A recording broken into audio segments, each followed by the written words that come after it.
Really, I don't know what fault one could find with him. His policy I don't know, but one thing he's a very nice fellow, answered Stepan Arkadyevitch. I've just been seeing him, and he's really a capital fellow.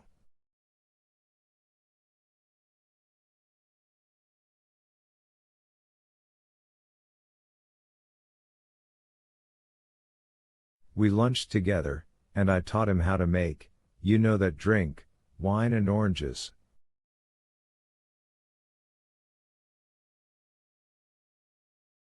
It's so cooling.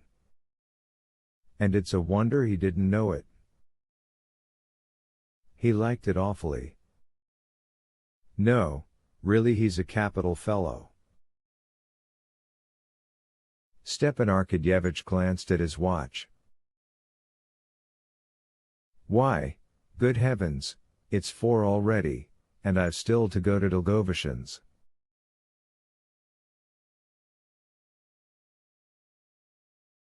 So please come round to dinner. You can't imagine how you will grieve my wife and me. The way in which Alexey Alexandrovitch saw his brother-in-law out was very different from the manner in which he had met him.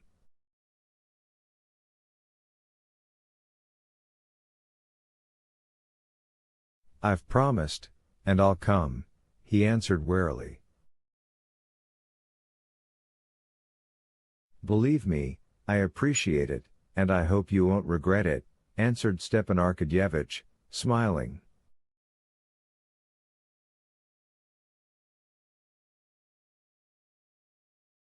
And, putting on his coat as he went, he patted the footman on the head, chuckled, and went out.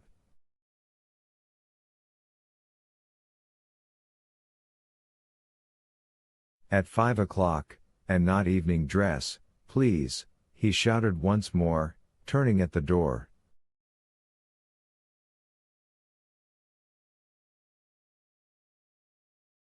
Chapter 9. It was past 5, and several guests had already arrived, before the host himself got home.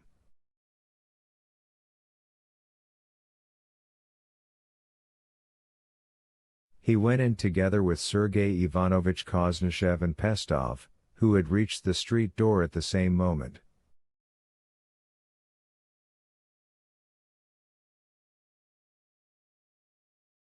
These were the 2 leading representatives of the Moscow intellectuals, as Oblonsky had called them.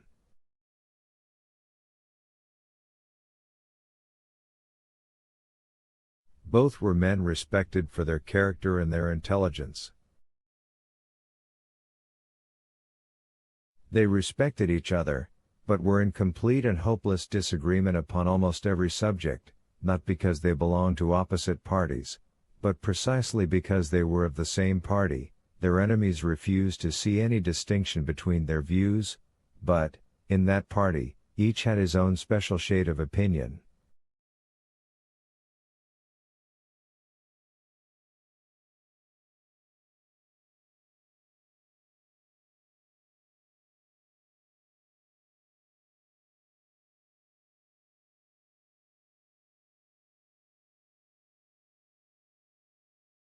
And since no difference is less easily overcome than the difference of opinion about semi-abstract questions, they never agreed in any opinion, and had long, indeed, been accustomed to jeer without anger, each at the other's incorrigible aberrations.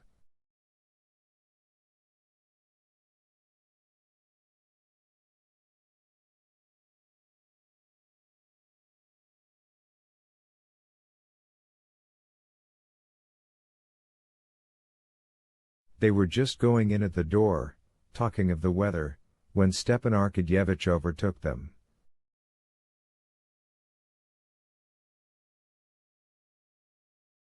In the drawing room there were already sitting Prince Alexander Dmitrovich Sherbatsky, young Sherbatsky, Turovsin, Kitty, and Karenin.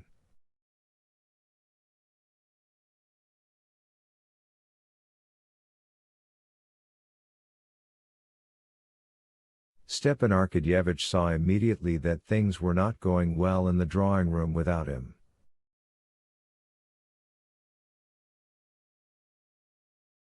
Darya Alexandrovna, in her best grey silk gown, obviously worried about the children, who were to have their dinner by themselves in the nursery, and by her husband's absence, was not equal to the task of making the party mix without him.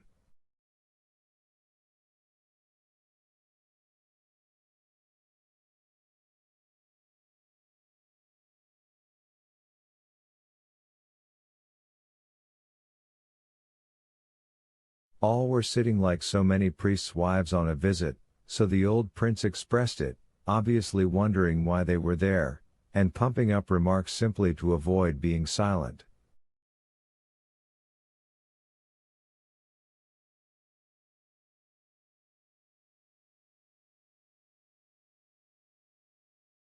Turofsin good, simple man felt unmistakably a fish out of water, and the smile with which his thick lips greeted Stepan Arkadyevitch said, as plainly as words,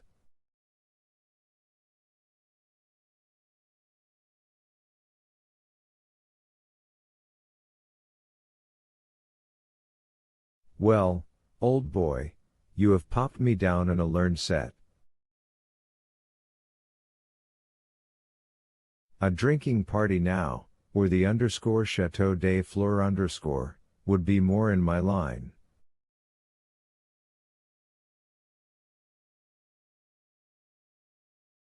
The old prince sat in silence, his bright little eyes watching Karenin from one side, and Stepan Arkadyevitch saw that he had already formed a phrase to sum up that politician of whom guests were invited to partake as though he were a sturgeon.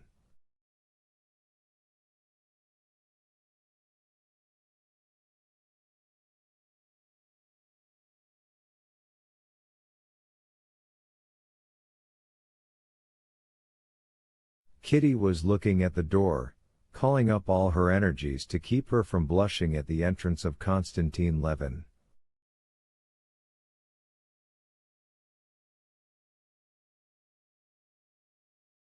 Young Sherbatsky, who had not been introduced to Karenin, was trying to look as though he were not in the least conscious of it.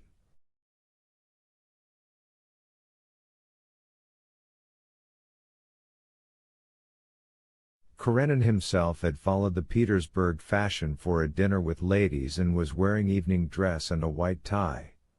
Stepan Arkadyevitch saw by his face that he had come simply to keep his promise, and was performing a disagreeable duty in being present at this gathering.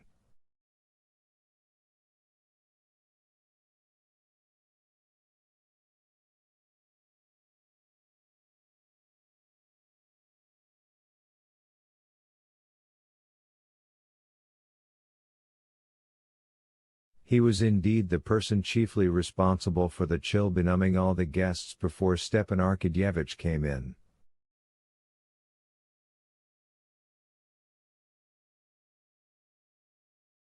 On entering the drawing room, Stepan Arkadyevitch apologized, explaining that he had been detained by that prince, who was always the scapegoat for all his absences and unpunctualities, and in one moment he had made all the guests acquainted with each other, and, bringing together Alexei Alexandrovich and Sergei Koznishev, started them on a discussion of the Russification of Poland, into which they immediately plunged with Pestov.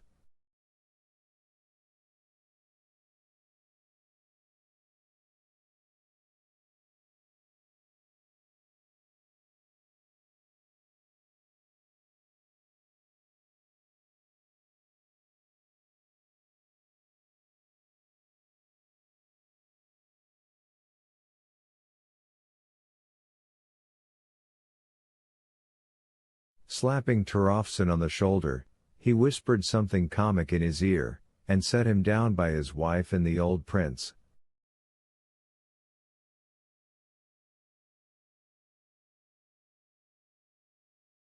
Then he told Kitty she was looking very pretty that evening, and presented Sherbatsky to Karenin.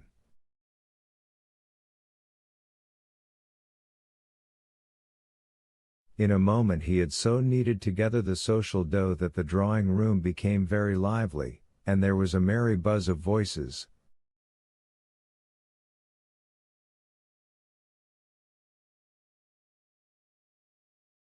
Konstantin Levin was the only person who had not arrived. But this was so much the better, as going into the dining room, Stepan Arkadyevitch found to his horror that the port and sherry had been procured from Dupre, and not from Levy, and, directing that the coachman should be sent off as speedily as possible to Levy's, he was going back to the drawing room.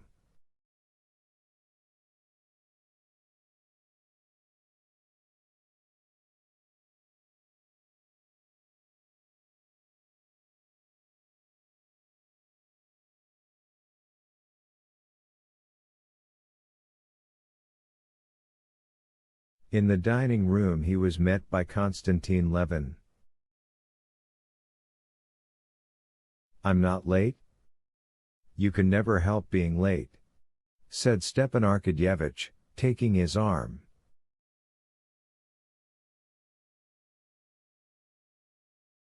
"Have you a lot of people?" "Who's here?"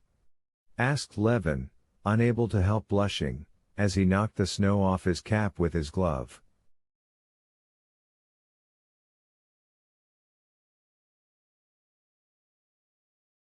"All our own set. Kitty's here. Come along, I'll introduce you to Karenin." Stepan Arkadyevitch, for all his liberal views, was well aware that to meet Karenin was sure to be felt a flattering distinction, and so treated his best friends to this honor.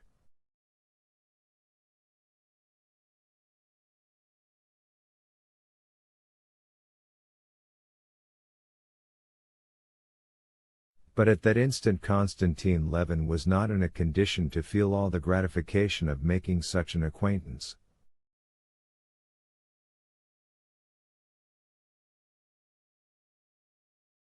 He had not seen Kitty since that memorable evening when he met Vronsky, not counting, that is, the moment when he had had a glimpse of her on the highroad.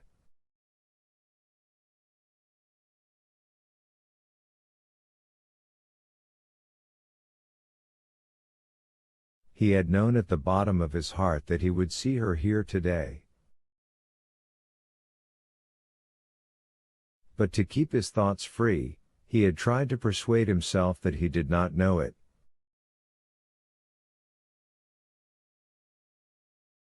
Now when he heard that she was here, he was suddenly conscious of such delight, and at the same time of such dread, that his breath failed him and he could not utter what he wanted to say.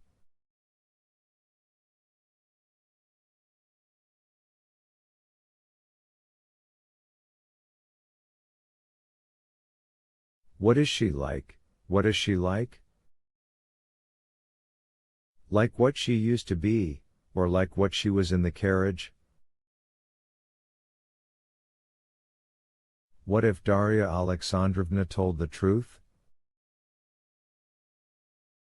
Why shouldn't it be the truth? He thought.